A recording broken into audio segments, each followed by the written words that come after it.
All right, so we'll get started. Good morning, afternoon, and evening to everyone, and thank you so much for taking the time to join us. I'm Jennifer G. I am the gender team leader from the Fisheries division of FAO, and I'm going to be guiding us through the webinar today. I just would like to note that, of course, this event is being recorded and it should be available later for viewing as well. We will ask you to please use the chat box feature with any questions or points you would like to raise during the question and answer session at the end. And for our friends joining on YouTube with the live streaming, you can also leave questions in the comment section there, and we'll be monitoring that to get back to you. Before I really begin, I would like to also thank the TBTI group for hosting this fantastic series of webinars. And also I'd like to thank the FAO NFI gender team for all of their support as well in putting this event together. And so just a quick overview of the agenda. As you can see, we've got a number of speakers lined up today for you. Sorry, Mateo. Perfect. So just the second slide. Great. So we have today for you speakers from 4 different groups. We have Musna Saif Al-Hatmi from Oman. She's going to be talking to us about the Coastal Women Project and also her own company, Lawamas Seafood. Up next, we have Maria Penna from Sermes. Following is Panitnard Liarwat and Jaria Snorkeling from Seaftech.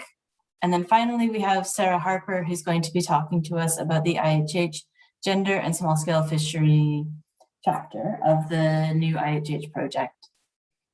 And just before beginning for the next slide, I just would like to highlight that today's presentation is brought to you, of course, by one of the chapters of the Small Scale Fishery Guidelines, the chapter on gender. But Mateo, could you change slides, please? Sorry, and then one more, and then we'll go back to this one. So the following days, there's also presentations on building resilience for small-scale fisheries in post-COVID-19, investing in social protection for securing blue justice for small-scale fisheries, developing guidance and sharing lessons on code management from Asia, and of course, many, many others being brought to you by the TBTI platform. We'll go back one slide and we'll show you a video that was put together on the gender chapter of the Small Scale Fishery Guidelines to give you a little oversight of both the guidelines and of course the importance of gender and gender mainstreaming in small scale fisheries.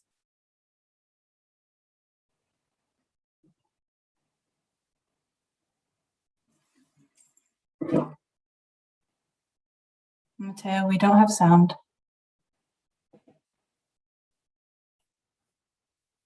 Sorry.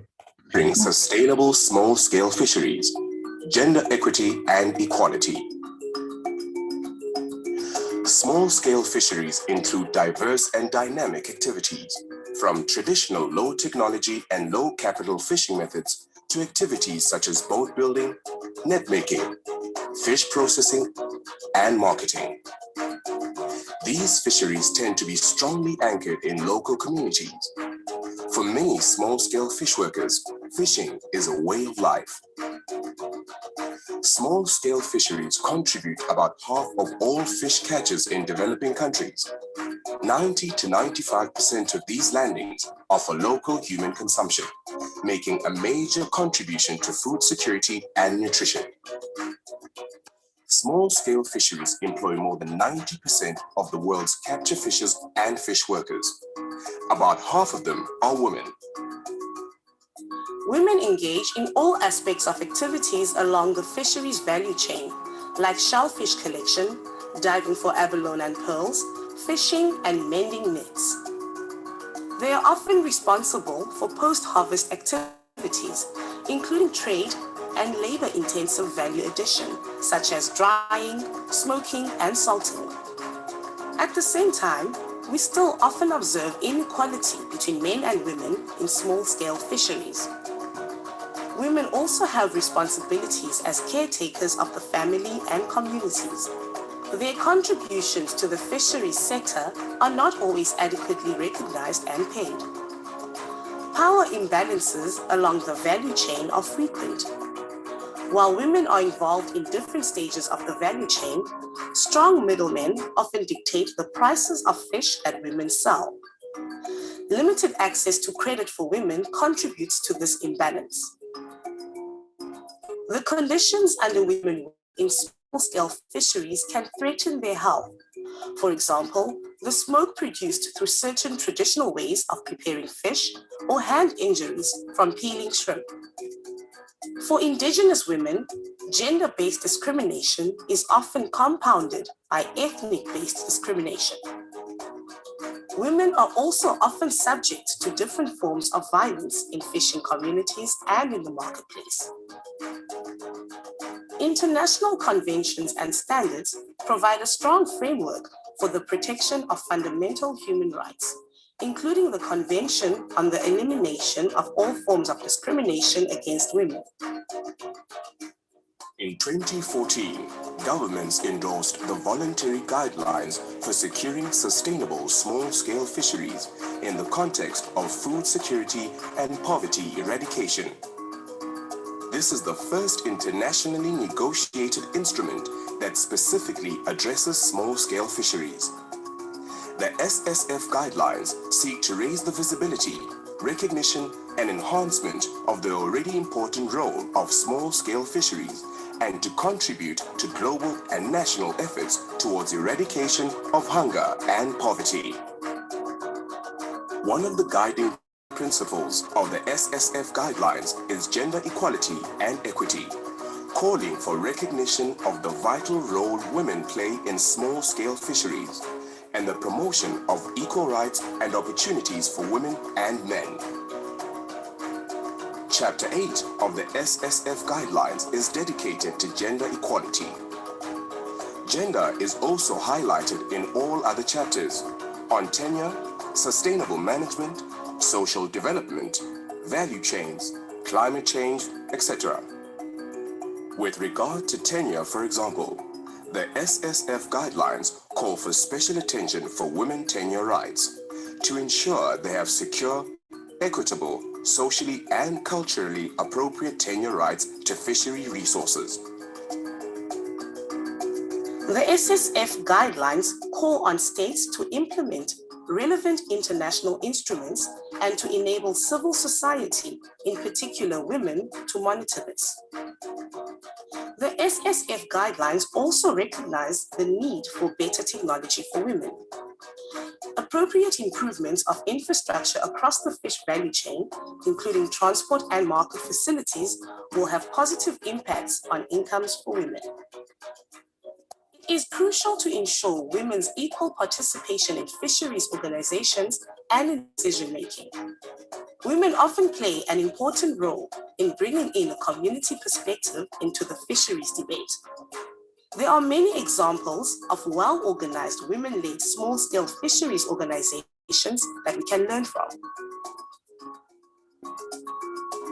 The SSF guidelines call on states, small-scale fisheries actors, and all other relevant parties to make concerted efforts to ensure gender equality becomes the norm in small-scale fisheries development. It is now up to all of us to use these SSF guidelines as a powerful tool to establish gender equitable small-scale fisheries.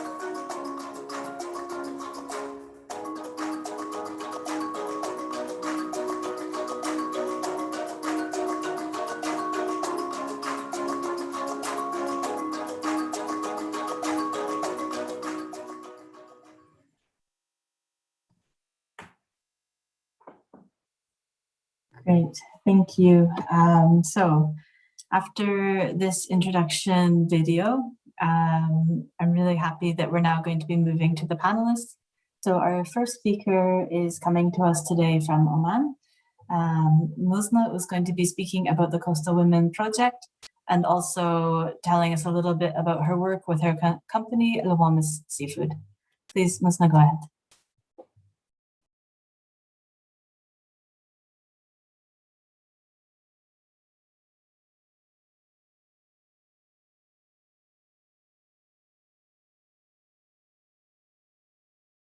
You're still muted.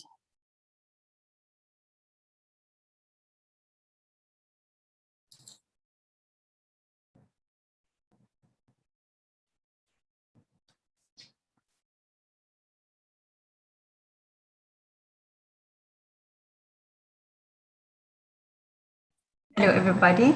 I'm glad to be here today to present to you about the project of coastal women in Oman. My name is Musna. I have bachelor degree in food science and human nutrition. I have been working for 2 years in scientific research. And from 2019 until now, I work as a CEO of Lawan's company, which is a fish-based product food company, which is initiated and supported by Industrial Innovation Center here in Oman. We are mainly focused in this company to develop an innovative and new food, fish food-based products like fish stock, fish paste, and fish floss as well.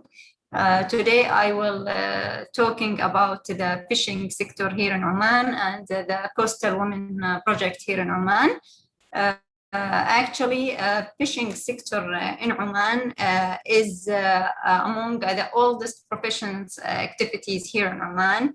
In early history, the fishery was conducting as a small local business and local orientated, using low level like wooden ceiling basils. And during the large catch, they were using as a preservative method, salting and drying. The central institutions for coordinating this activity of fishing was the local of sea, or Senate al-Bihar, as they also calling. Okay, moving to another slides. The Oman, actually Oman have a long coastal line, extend to 3,165 kilometers, including Sea of Oman, Arabian Sea, and Arabian Gulf as well. This sector actually its work as the second supporter of national economy of the oil after oil and gas sector. It's reached up to 306 million riyals according to 2019 statistics. And this sector also play an important socio-economic role and contribute considerably to the food security, where the capita fish consumptions amount is reached up to 55.7 kg per annum, according to 2019 sector. According to our vision here in Sultanate of Oman, which is the vision 2040, one of the main goals of this vision is to create profitable class fisheries and aquaculture sector that can be sustainable and net contributor to the economic sector here in Oman. The main objective of this project was to support the establishment of the coastal women fisheries associations, which work with the food fish based products, and also support the local coastal women to increase their productivity, profitability across the value added chain as well. The impact of this project was developing institutional and personal directed toward the coastal women to improve their income and livelihood. And the outcome of this project is the assessment of BGSSF, improving the efficiency in the fishery and fishery harvesting and added value protections, guided fishery development as well. There are two components for this project. which was the baseline assessment of the state of the implementations of the VGSSF to ensure the sustainability of the small-scale fisheries in Sultanate, and also improving the efficiency of the fishings and increase the added value of these fish products. For the first one, for the first component, it's done by collecting the data through questionnaires related to the volunteers' guidelines sustainable of small-scale fisheries in Oman, which the questionnaire has been answered by many people from many sectors, for example, academic, public, private, and as well also SME sectors. Then data analysis, which is followed by final report preparations.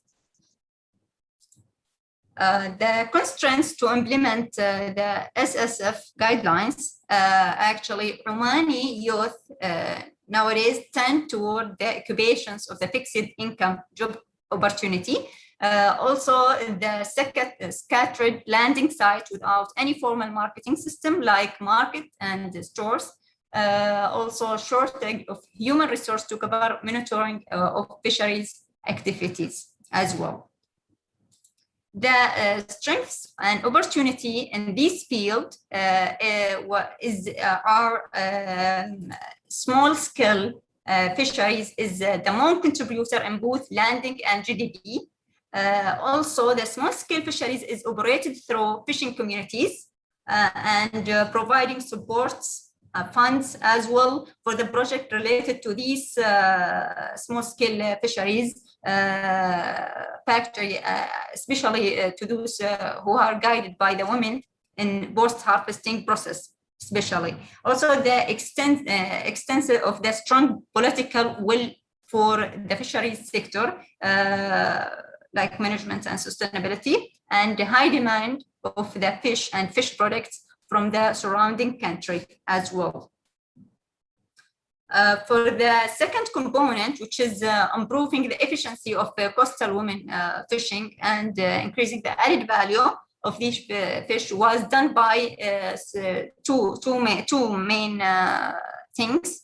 One of it, strengthening the organization or building up the organizational capacity of the group women working in fisheries sectors by providing educational laboratories in the field of shared vision, action plan, leadership, ethics, self-confidence, emotional intelligence, decent, effective communications, networking also, and negotiations.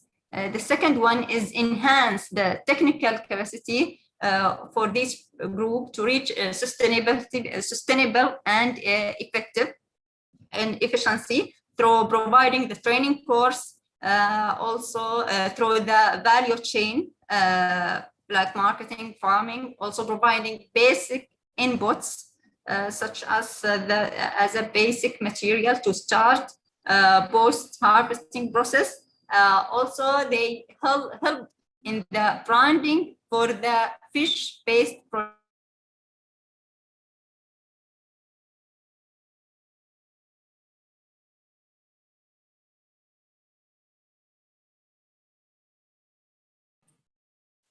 I think we just lost Musna's connection.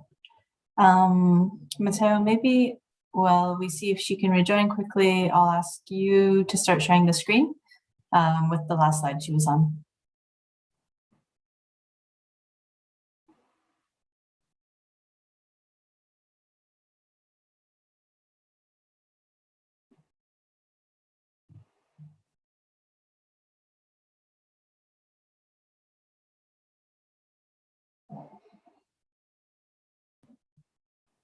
Okay. So I think we'll just wait a few seconds to see if she can rejoin. If not, I might pick up and just finish the presentation for her. I do know we have a few colleagues from Oman on the call as well. Nora or Hasna, if you'd prefer to finish, that's okay. I think you can just unmute yourself to proceed because you're in a panel as a panelist as well.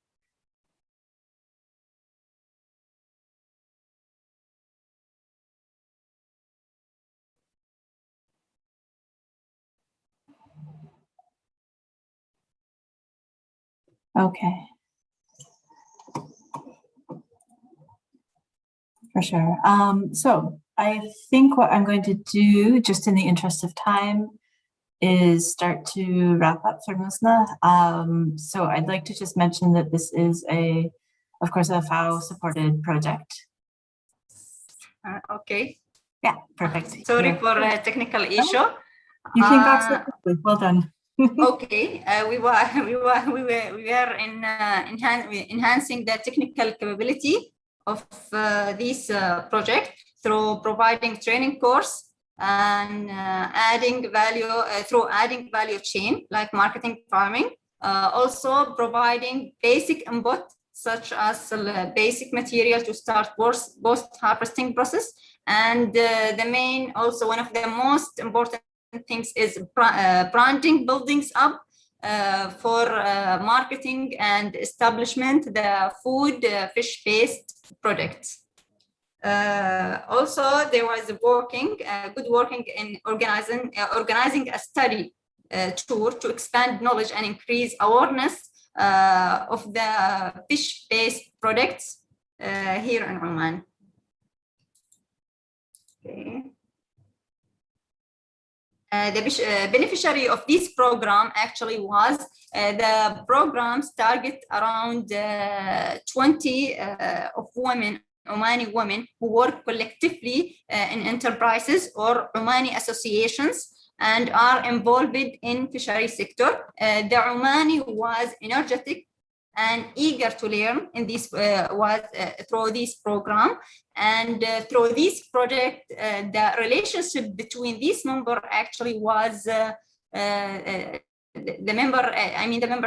members of the coastal women's associations has been strengthening and are developing a common vision and goals that which give them a clear directions and clear sustainable development methods and continuity in coming periods in futures.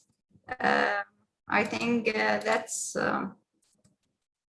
all about the fishing sector and coastal women project here in Oman.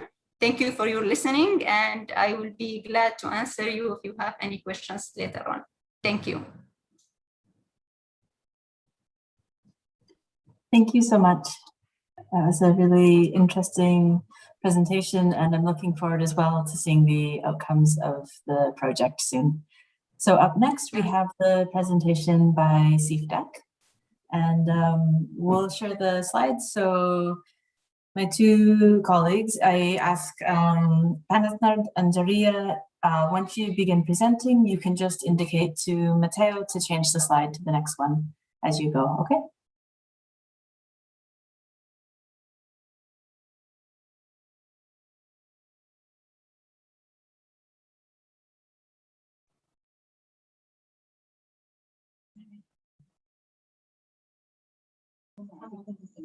Hello, can you hear me?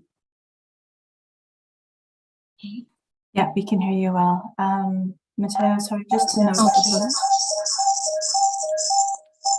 Hello, okay. Okay, hopefully everyone can hear.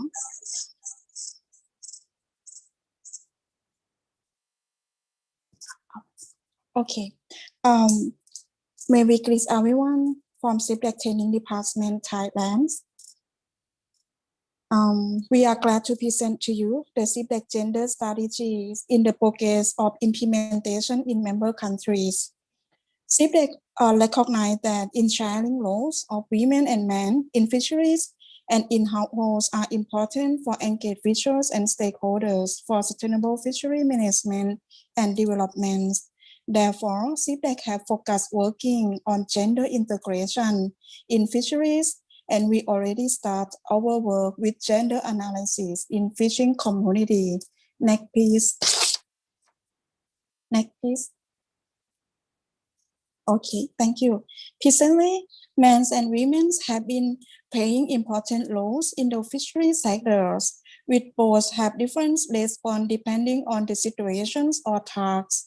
Therefore, The gender study in fishing community showed a significant difference of roles, participation, accession in fishery resource, controls, and limitation in the decision-making in fishery management. The study of fishing communities in Cambodia, Myanmar, and Thailand found that there was equitability for men and women to access and control the use of fishery resources and right to fishing.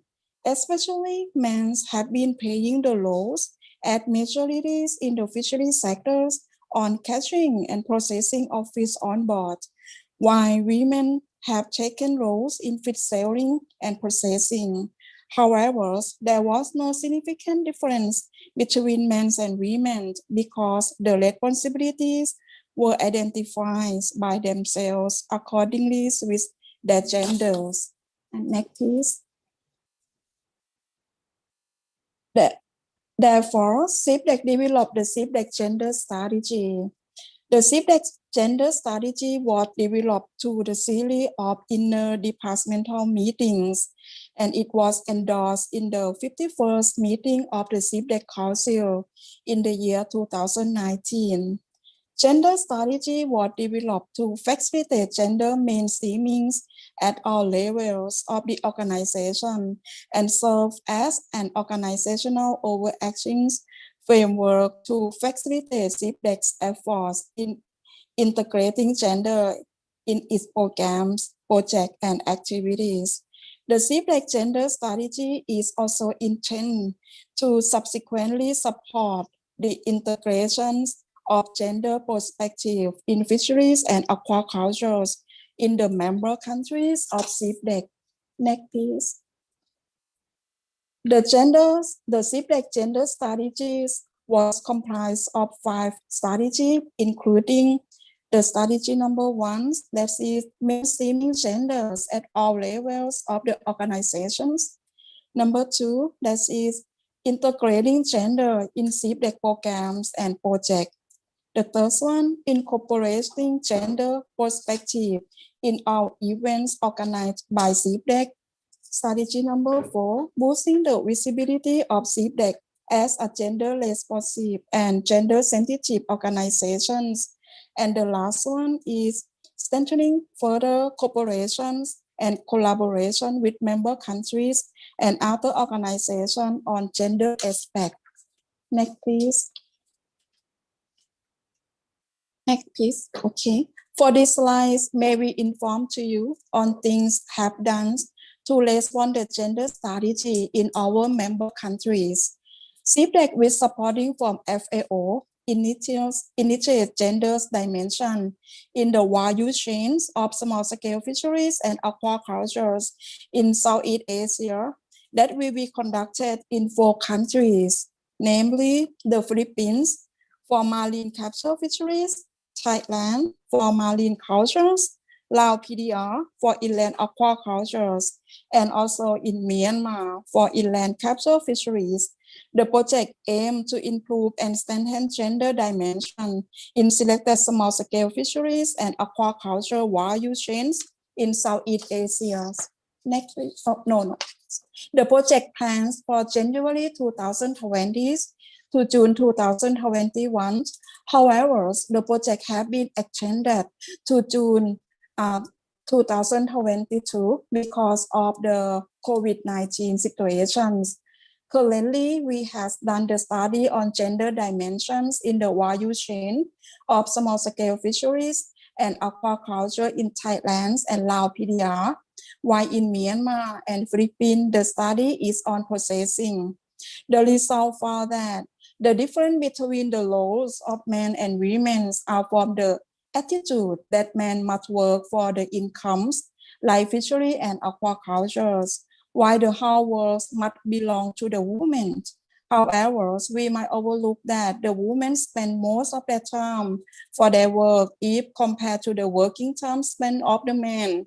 So that the study suggests that the understanding of gender roles can help to change men's perspective and attitude to assist women in housework in some house. Next, please. Moreover, Civic project on small-scale fishery management for better livelihoods and fishery resort. Please, backwards one slide, please. Please, backwards one slide, please.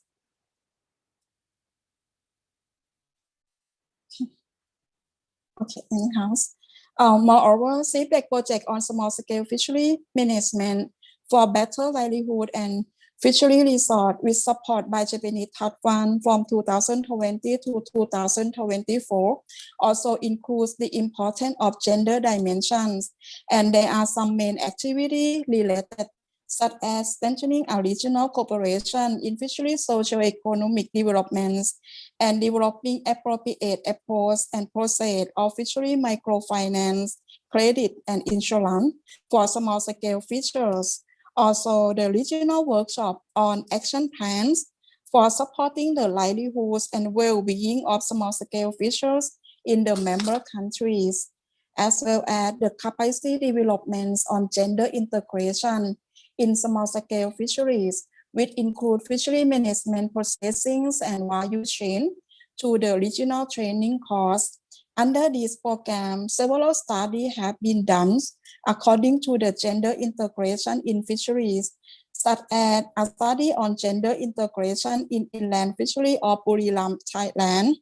The result of the study show that women are the main actors involving in fishery management because they are always at home and always available to participate in many meetings. Also, they are outstanding in information sharing, not only in her family, but also in the communities. Next, please. Okay. To promote gender integration in fisheries, Civic also produce or in collaborate with other organizations, launched the publication at followings. The policy brief that applying the human rights and gender equality approach to small-scale fisheries in Southeast Asia, promoting gender integration in Southeast Asian fishery frameworks, also the practical guide for gender analysis in small-scale fisheries and aquaculture in Southeast Asia. Also, we contribute some parts of the study on gender analysis in articles on empowering women in small-scale fisheries for sustainable food system in Asia and the Pacific. In this article, show that Civic work on gender integration in fisheries on developments, the practical guide for gender integration under small-scale fishery thematic areas. Next, please. Next, please. Okay. Next, please. Okay, thank you, Jennifer. With this, may we inform that Civic has been working to strengthen gender integration in fishery through several ways, such as capacity building on gender concept and analysis in fishery for Civic member countries to understand why we need gender and how to integrate gender in their work, and for the piloting the gender integrating Southeast Asia Civic. Also, initiated gender analysis in many areas of fishing community to understand the contact and identifies the practical or strategy need to accomplish the gender gap for gender equality, as well as communication products were produced to promote gender in fishery for awareness building and emphasize how important of gender in fisheries and how it's useful for fishery management. Civic believes that the gender lens that we put in fishery management can equity opportunity of women and men in community for viability, livelihood. And next, please. Next, please. For some parts of our work in gender integration that we are doing, we like to convey our sincere thanks to FAO and Japanese Third Funds for all of your value support. Also, thank for kind cooperations of DOF Thailand DLF of Laos PDR, DOF of Myanmar, BFA Philippines, FIA Cambodia, and other member countries for your hard time in working and support our activities under the situation of the COVID-19. We are really appreciative with this. And finally, may I thank to you all for your kind attention. Thank you, Jennifer. Thank you. Thank you so much for the presentation. Thank you both. Wonderful. So for our next presentation, we have Maria Pena from Cermes, and I think you're ready to go. Thanks, Jennifer. Hello, everyone.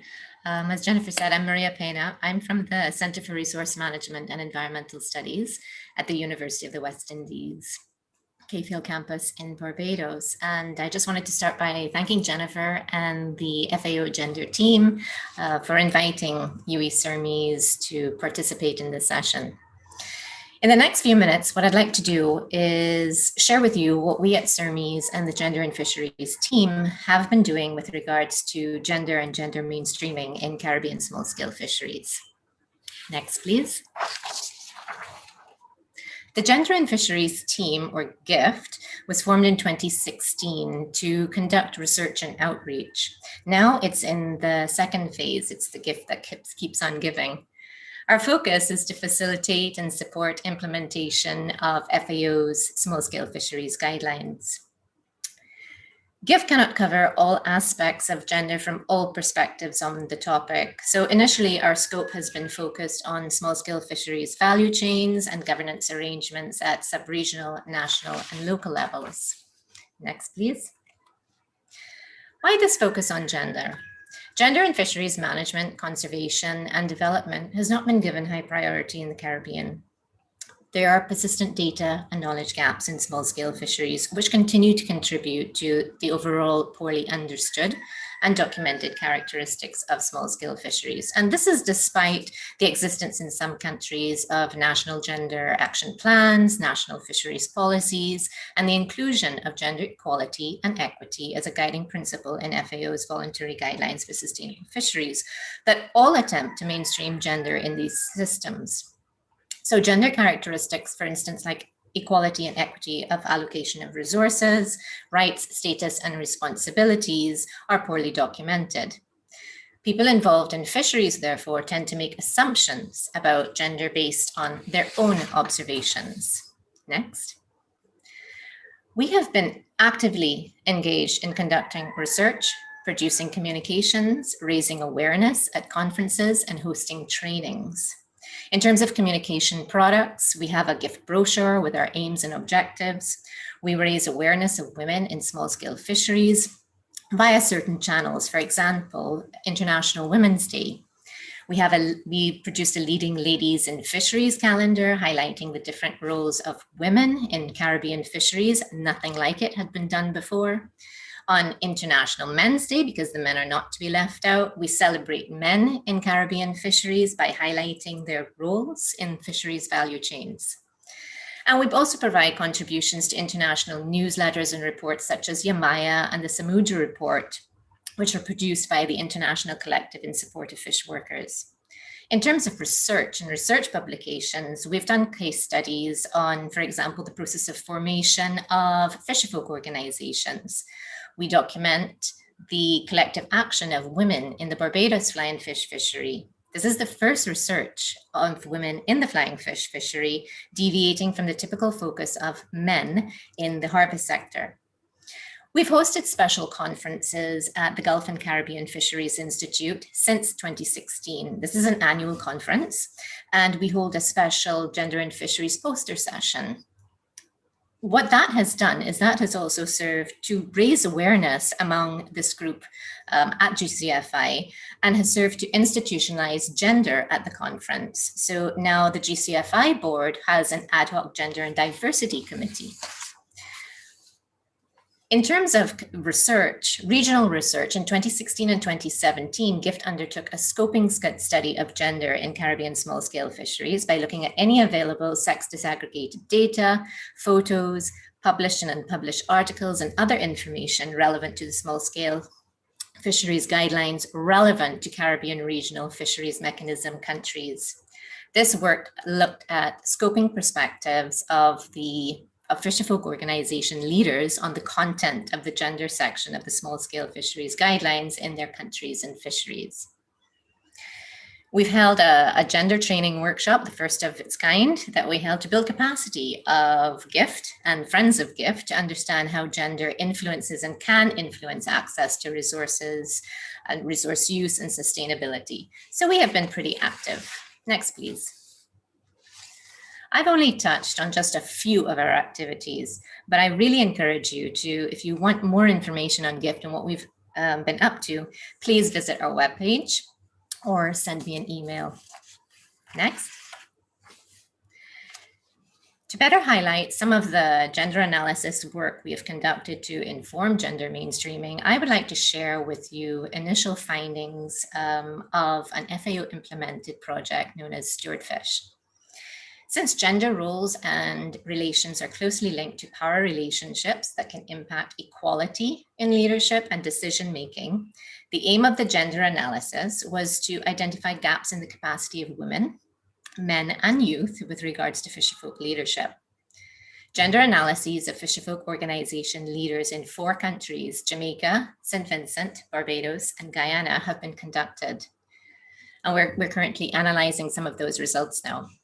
The information is helping to inform the development, update, adaptation of leadership training specifically for women and youth.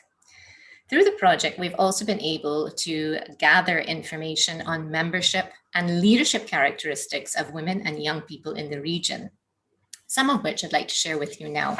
Next. For gender mainstreaming, I think we all know that understanding the participation of women and men in organizations and in decision-making processes is important. Organizational leadership is one of the most important roles of both women and men in the fishing industry. Empowerment of fisherfolk organization and strengthening or development of their capacity, especially in relation to leadership, is important to the successful implementation of the SSF guidelines and also to the realization of sustainable fisheries and stewardship. So we undertook fisherfolk organization leadership assessments in fisherfolk organizations in each of 5 Stewardfish project countries: Antigua and Barbuda, St. Lucia, Barbados, St. Vincent and the Grenadines, and Belize. And this was to develop a leadership profile to best understand the gaps in leadership competencies in the region. I'm proud to say it was the first ever leadership profile created. So 36 leaders, 8 women and 28 men were interviewed from across 21 fisherfolk organizations of 3 governance level types: primary, national, and regional. And the findings of the leadership survey show, it may not be surprising, that there are many more men than women in leadership roles in the fishing industry in Caribbean regional fishery mechanism states. However, without exception, further work has shown that board and executive members of these FFOs say that they want to see more women in leadership roles and in general as members of fisherfolk organizations. They believe women's perspectives will be valuable to fisheries governance. Barriers to women taking up these posts or even joining organizations are attributed to stigma, for example, attached to organizations that have been previously mismanaged, conditionalities, or what we could probably call prerequisites for membership. For example, a member must own a boat. Cultural norms, for example, in Guyana, men prefer that women, their wives, their sisters, be not involved in organizations like these. So our work contributes to a baseline of knowledge on fisherfolk organization leaders in the region. It confirms some already known information on fisherfolk organizations, documenting this and new information. Although this initial profile is based on a small and a non-random sample of all fisherfolk leaders, we think that it may fit CRFM member states, given the similarities in Caribbean fisheries, fisherfolk culture, and traditional practices. Next, please. In terms of differences in the types of posts held by men and women in fisherfolk organizations, except for the post of secretary, more fisherfolk organization executive positions are held by men, especially the post of president. There are, of course, some exceptions to that. There are about 4 fisherfolk organizations in the region that are led by women. Next, please. Leadership in fisherfolk organizations tends to be held by mature women and men between the ages of 50 to 59 years old and are predominantly devoid of youth. Both women and men first take up leadership positions in fisherfolk organizations in their mid to late 40s, but women assume leadership roles earlier than men, typically after being in the industry for less than 10 years. On average, men spend twice as long in leadership positions than women. Women leaders tend to spend a shorter period, as I said, in these positions, and this maybe could be attributed to women's need to balance domestic work and caregiving responsibilities with leadership commitments. Interestingly, women also tend to take on these leadership roles at an earlier period in their engagement in the fishing industry. Why? I don't know. Maybe this raises the question of whether women feel a greater affinity or maybe a sense of responsibility for caring for small-scale fishery resources due to these innate aspects attributed to women that are behavioral inclinations towards nurturing and caregiving, and maybe warrants further investigation. Next, please. In terms of youth involvement in fisherfolk organizations, the lack of participation of youth in fisherfolk organizations or even the general membership of organizations is a cause for concern. Fisherfolk organization leaders say young people are not interested or they're not committed to the industry. They only want money and they're not prepared to work hard. They don't see the benefits of organization membership. Fisherfolk organization leaders, however, are working to close this gap. Some talk of plans to hold special recruitment drives targeting youth and women. Some organizations visit schools annually to discuss careers in the fishing industry, and others hold special events or special days, for example, the Eat Fish Day, which is quite popular in Dominica, to raise awareness about the fishing industry. There is a need to continue to encourage youth to engage in fisherfolk organizations and networks, as a disconnect with youth could create leadership gaps. Next, please.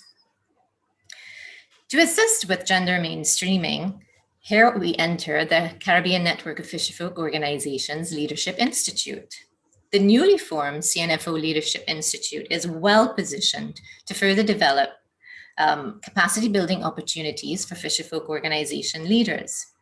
The CNFO Leadership Institute's intended focus on online delivery and learning with face-to-face instruction when necessary has been quite well accepted by fisherfolk leaders since the first training module was launched in April 2020. Module delivery is deliberately scheduled in the late evening to facilitate the participation of fisherfolk, given that most return home late after a day of fishing, vending, or processing. So since April 2020, the CNFO Leadership Institute has held a test course of 8 modules on leadership using mostly the Leadership in Fisherfolk guide that you see there on the screen. And the implementation focus of the Leadership Institute is really training, monitoring, and a discussion forum and a library. Next, please.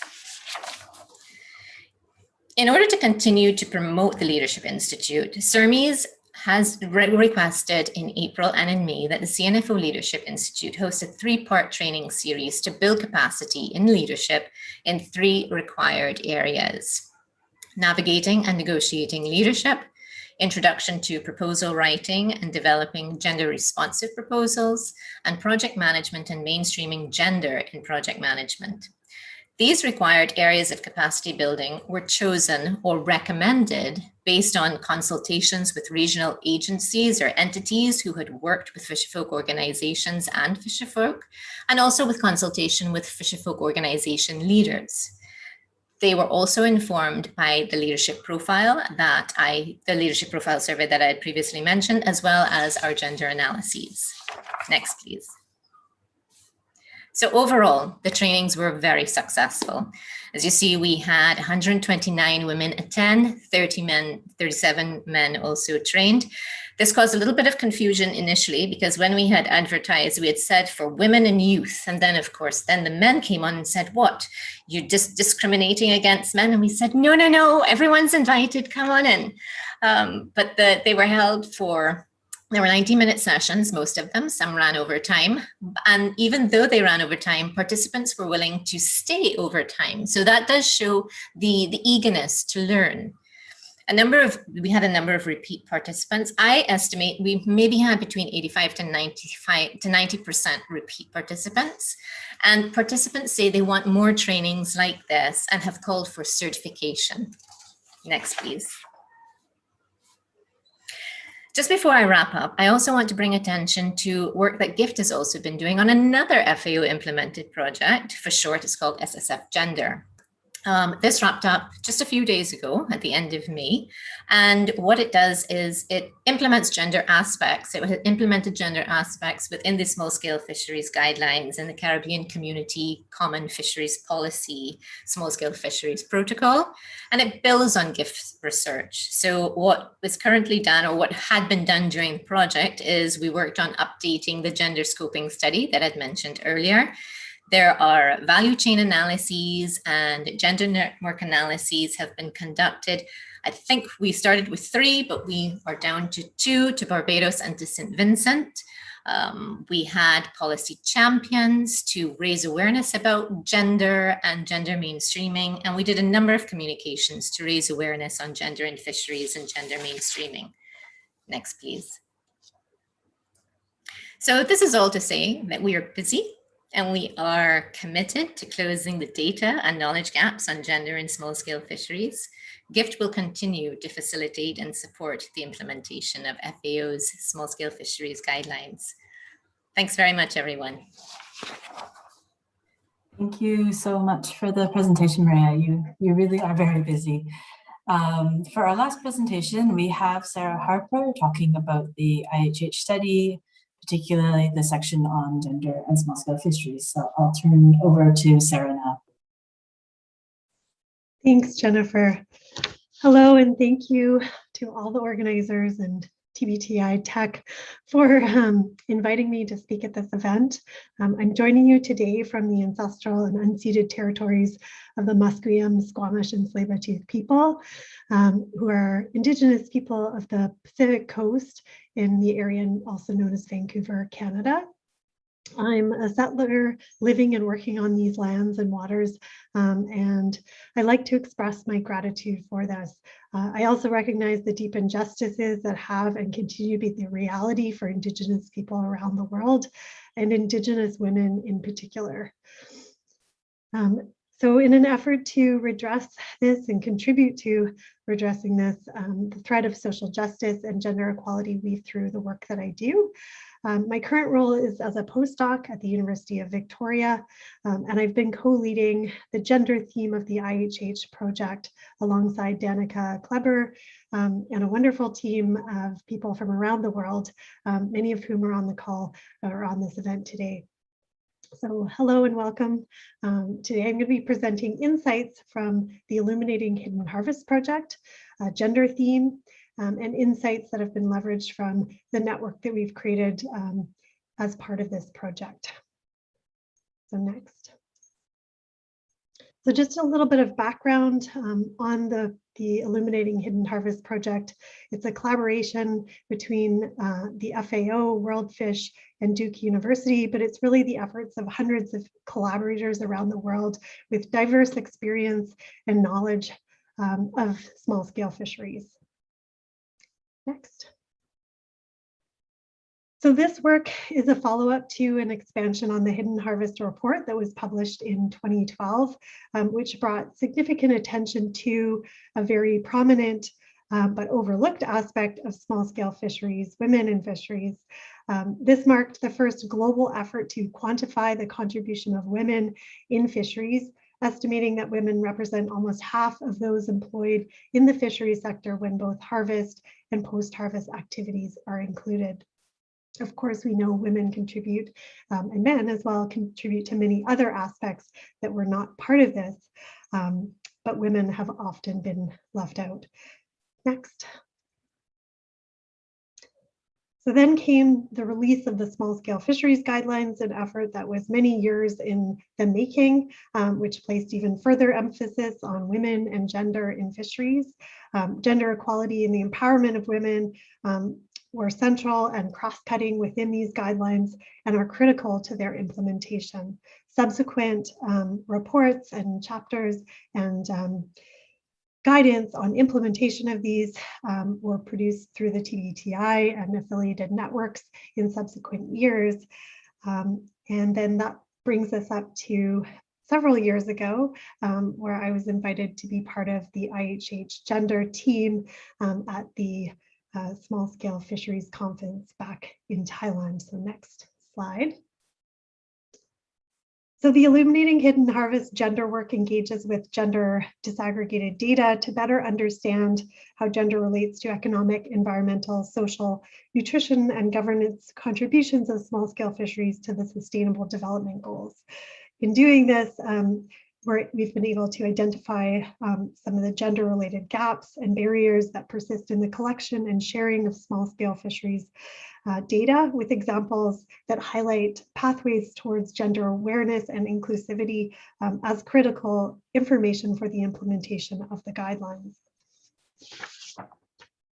Next.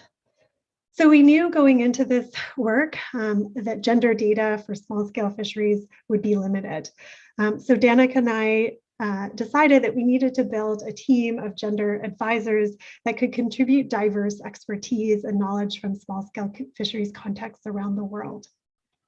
So we put together this amazing team of people, which you can see some of the locations where they work and live in this map. And they really cover sort of many different regions of the world. And since we're not able to travel right now, and even pre-COVID times, travel was not necessarily accessible to everyone, I thought we'd do a bit of a virtual tour to touch down on some of these different places and get insights from the gender advisors on the IHH project, some of its highlights, and how they can contribute to the implementation of the small-scale fisheries guidelines. So next.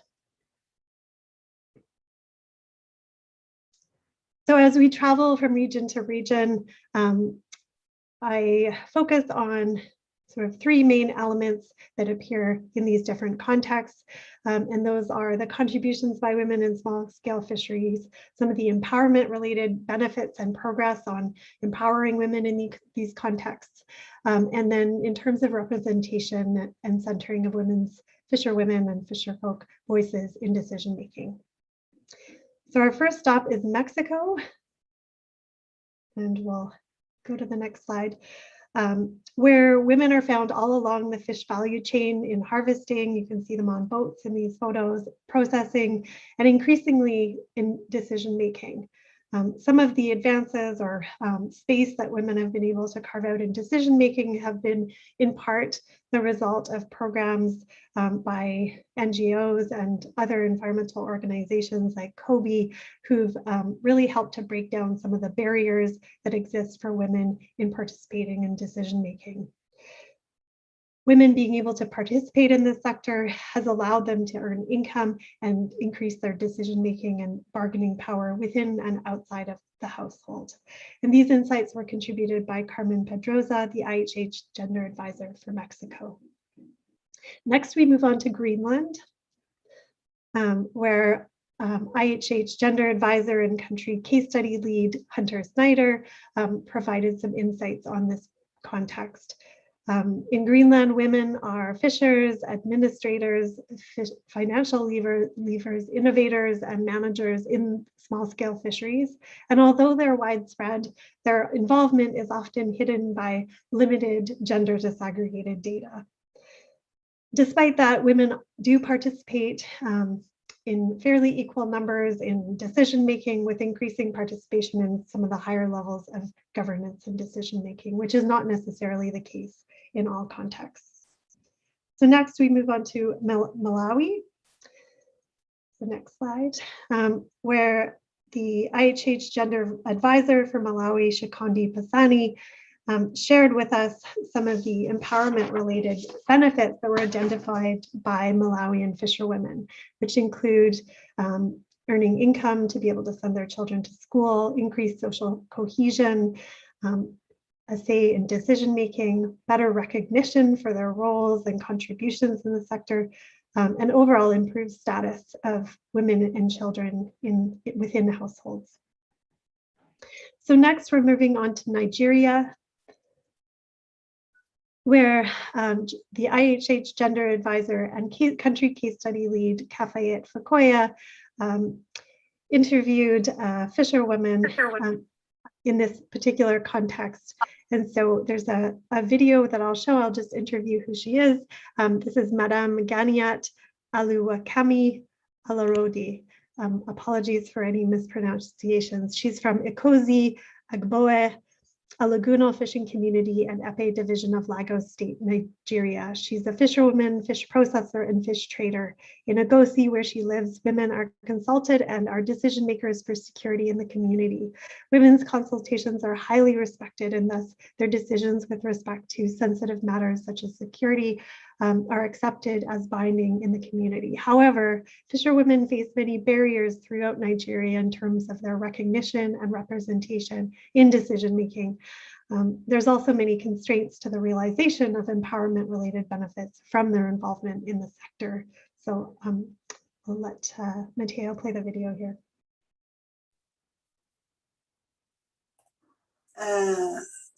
Lack of education makes it difficult for them because they don't believe they have rights. They believe what men say is the final, so they don't bother. And lack of cooperation, they don't unite. If you say yes, some people will say no, because their social is just limited to where they are.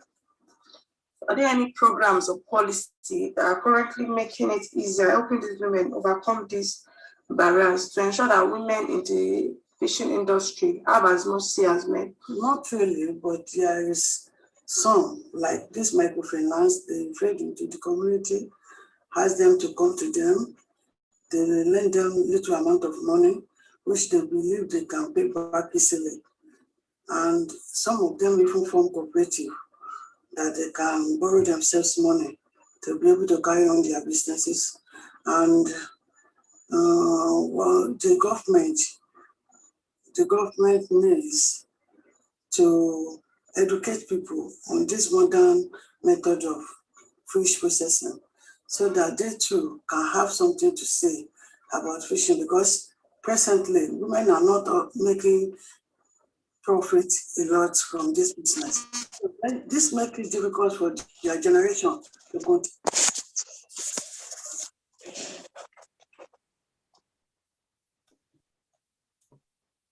So I wasn't able to play the full length of that video, but I'm going to try to make that available afterwards, because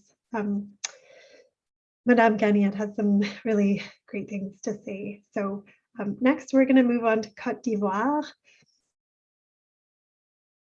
where we're going to hear from Micheline Dion, who's a fish processor. She's also the president of the US COFEPCI, a network of women fish processors in the country, as well as a coordinator of the women's program within the Confederation of African Artisanal Fishers, COAPA. So I'll let Matteo play the video now from Micheline. Yeah, 1 second.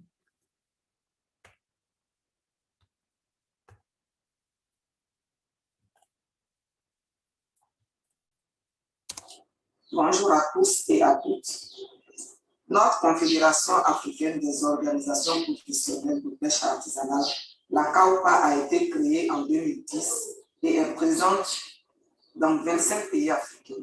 Le bureau exécutif est paritaire, formé de 4 hommes et de 4 femmes, ainsi que le président. Mais cela ne veut pas dire que les femmes n'ont pas eu de difficultés à se faire entendre au sein de la CAOPA. Au début, dans nos rencontres, le plaidoyer était axé sur les pêcheurs, mais aujourd'hui, il est ouvert aux femmes. Le événement s'est produit en 2012 lorsque l'organisation a célébré la journée mondiale de la pêche artisanale à Abidjan avec des représentations de 16 pays africains. Nous avons mis en avant les conditions de travail déplorables des femmes transformatrices. À la suite de cette rencontre, la FAO nous a aidés avec un programme de fours améliorés, le four FTP, pour la transformation du poisson. Cela a révolutionné nos conditions de travail. Les femmes ne respirent plus de fumée, tout un produit de meilleure qualité, plus rapide et utilise moins de bois. Cette technique permet d'avoir un nouveau revenu suffisant et des conditions de travail décentes, comme le préconise le chapitre 7 des directives. En Côte d'Ivoire, les femmes ont également mis en place un programme ambitieux de logements sociaux. La cité Aronia Géo offrira non seulement des logements aux femmes de la pêche artisanale et à leurs familles, mais aussi une série de services, centres de santé, écoles, garderies d'enfants et centres télénumériques. Cela est un exemple à suivre dans la mise en œuvre initiée par les femmes sur le chapitre 6 des directives sur le développement social.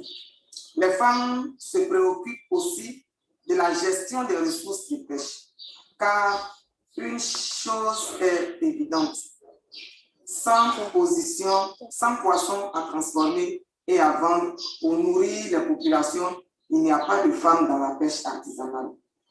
Or, notre approvisionnement en matières premières est menacé par la surexploitation industrielle, notamment en Afrique de l'Ouest, pour faire de la farine de poissons comme au Sénégal et en Gambie, où les femmes transformatrices réclament la fermeture des usines de poissons et demandent à leur gouvernement de gérer de façon durable et transparente les ressources halieutiques. Cette année encore, les femmes de la CAOPA se réuniront à la fin de ce mois pour échanger sur leur expérience, pour choisir leurs propres priorités afin de parler d'une seule voix lorsque le programme de plaidoyer de la CAOPA sera discuté en novembre prochain. En nous organisant entre nous, femmes de la pêche artisanale africaine, nous avons réussi à mieux faire entendre nos voix au sein de l'organisation. Et cette année, l'enjeu est crucial puisqu'il s'agit de mettre en place notre plaidoyer pour l'année internationale.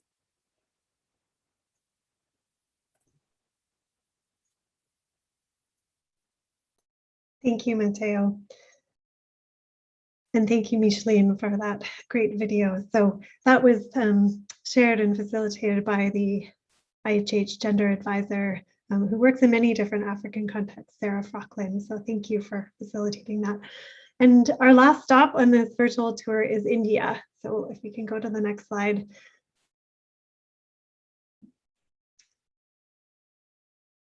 So our IHH Gender Advisor who's working with this team from India is Nikita Gopal. We also have another advisor who works in the Indian context. And Nikita shared with us some insights on the advancements of implementation of the guidelines within India. She said that fisherwomen are more organized in some states than in others, but that where women are involved in some fisher organizations, there's a lack of focus on issues that matter most to them. And these are things like access to the resource, employment, health, and nutrition. So gender inequalities in many cases are increasing because of constraints in women's access to traditional spaces and resources. And while there's legal frameworks and schemes to aid women, there's not the awareness or capacity there to allow them to access that. Nikita mentions that the narrative needs to shift from empowerment to developing agency so that women are able to participate in some of these decision-making aspects about issues that affect their lives and livelihoods. The implementation of the small-scale fisheries guidelines really must be facilitated to build the capital, social capital within communities to build inclusive dialogue and leading to more equitable decision-making. So next slide. So we've completed our virtual tour here, and now we're landing back where we live to absorb all this. I don't work for EasyJet. This is just a photo I found. So from our quick stop in these and touchdown in these various different contexts, we can see that women are involved in and contribute to small-scale fisheries in many different ways, and that women really face a lot of barriers to the participation in fisheries governance and decision-making. But the benefits of empowering women and women's involvement in these sectors are really widespread and ripple through the generations.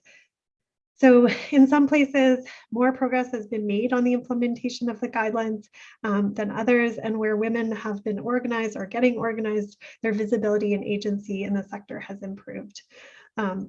However, there's much work that remains in promoting the implementation of the SSF guidelines in mainstreaming gender into small-scale fisheries policy and towards achieving the Sustainable Development Goals, and especially SDG 5.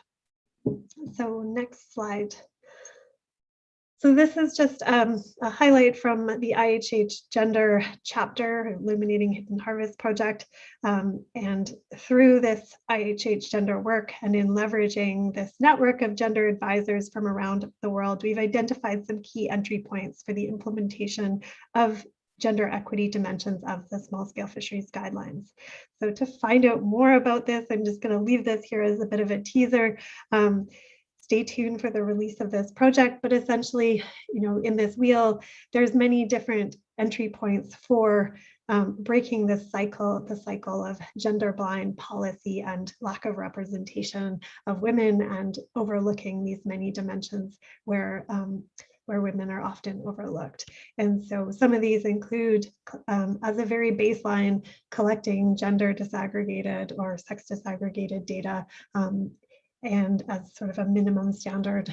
But there's many other entry points along this way. And at the core of it is to transform gender norms so that the work and the roles and responsibilities of both men and women are valued equally within this sector. So let's go to the last slide now. So I just wanted to thank you on behalf of the gender team for the Illuminating Hidden Harvest project. Thank them for all their contributions, and the fisherwomen who contributed their voices to this presentation. If you do have any questions, please drop them in the chat or email me. I'd love to hear from you. So thank you very much.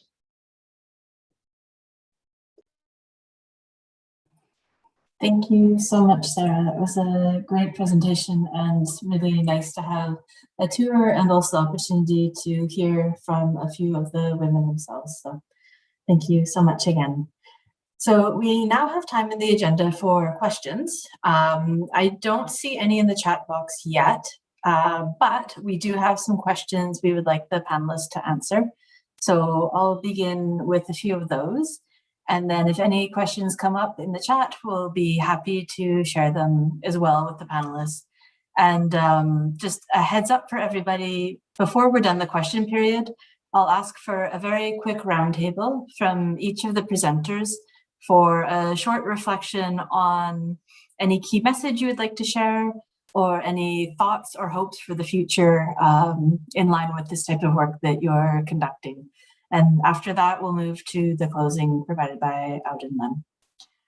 So for the first question, Melissa, if you don't mind, I actually will start with you since you were our first presenter. Thank you. We wondered if you have any thoughts or reflections on the role that the private sector, companies like yours in a way, can play in helping to support the implementation of the small-scale fishery guidelines and helping to support gender mainstreaming in the fisheries sector. So a little bit about the role of companies and how that can be carried out in support of government or project work like we've been talking about as well. Is that okay? Yeah, it's okay. Actually, the company was one of the projects that are government supported in order to invest in fish sectors. And we are in Lawan's company, we are focusing to enroll women working and invest their knowledge and their traditional thoughts and come together with our new technology in order to come up with a new product, new fish-based products. So we, for example, for Lawamis, and also there is other companies, it's you can say totally 100% women, coastal women employment, and it's supported from the government, and we try to enroll the product, and in the local market and international market as well. Okay, thank you so much. Thank you, Jennifer. To be predictable, I'll go to our next speakers. So to Siftek, Haletnard, and Zaria. Because your work, the project you were talking about was the implementation and work across different regions. We wondered about the challenges at the policy level of this work. So if you have any tips or experiences to share with everyone about moving from guidelines into implementation of gender policy between different countries within the region. So how to sort of translate the same policy for different countries.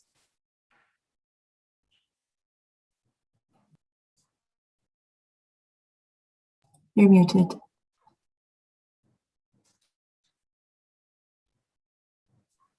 Can you hear me? Thank you very much. Actually, we are working with Civic. We just start working for gender analysis because we are think it's really important to understand gender in fishing community, and we know that people may, don't think about gender. I think in this time I can speak in 80% of the only in Thai, because in Thailand I can conduct study by myself. In other countries I'm just asking the focal point to conduct the study, so I cannot deep understanding about the context. So when we go to Thailand, we feel that people never think that the gender is the problem in Thailand. They always say that the man is sometimes women have a powerful than men, especially in fishing community.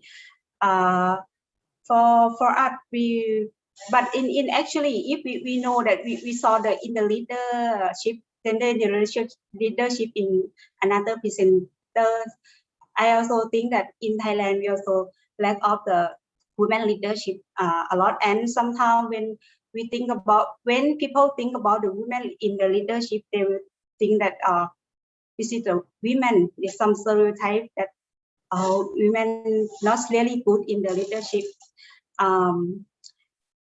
That's why I think in Thailand sometimes we are how to say that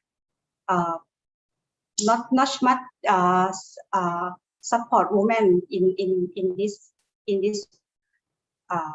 especially in local country. I don't know that how to.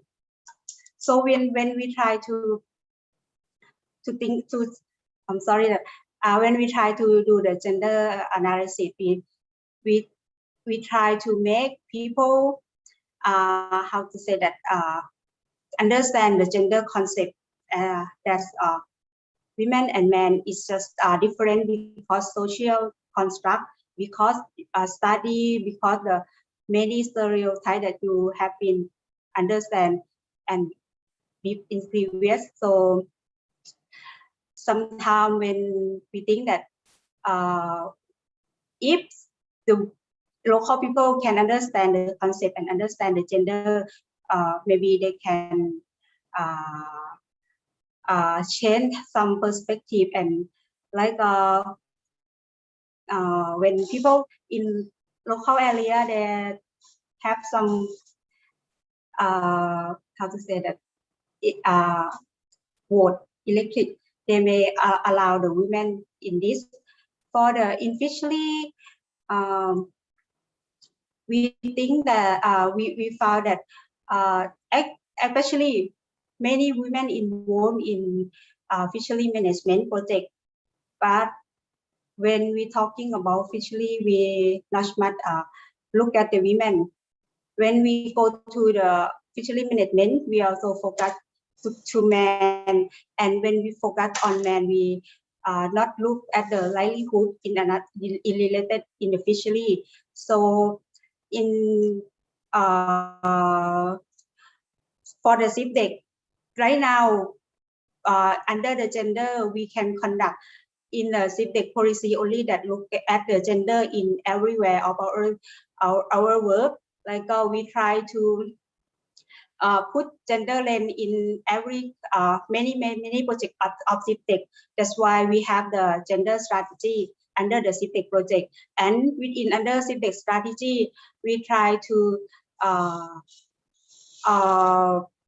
make the our member country to understand the gender, and they will hopefully that they will integrate gender in their policy. Actually, every country have their own gender policy, but just not in practical. We try to. That's why in Civic law we try to capacity building on the fishery staff, understand the gender, and then they can make the policy like a master plan or their plan in their country under the gender become the practical in local community. Thank you very much. Perfect. Thank you so much. Maria, my question for you next, I feel like builds a bit on Zaria's points, talking about men and women. And when you noted that you have organized as well a Men's Day, so that the men don't feel left out. I just wanted to ask you, probe a little bit more about how you're working. I mean, I understood as well from what you mentioned with the trainings that the men wanted in as well, but how you're sort of trying to find this balance between engaging both men and women in the sector, I suppose in a way that isn't alienating men from understanding the purpose of the gender mainstreaming. Mm-hmm.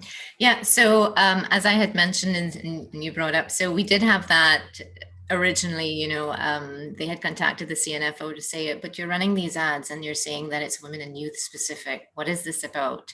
And we said, no, but it's just that we found that the opportunities may not be always available to women to participate in such trainings.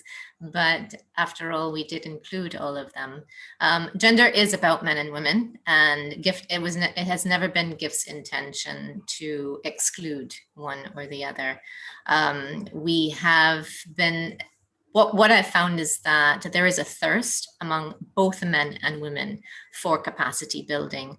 The CNFO leadership in their launch of their modules, their test course, have found that there has been repeated uptake of the modules from both men and women, but it seems to me as though there have been more women participating. The women seem to put more time aside to do these courses than the men.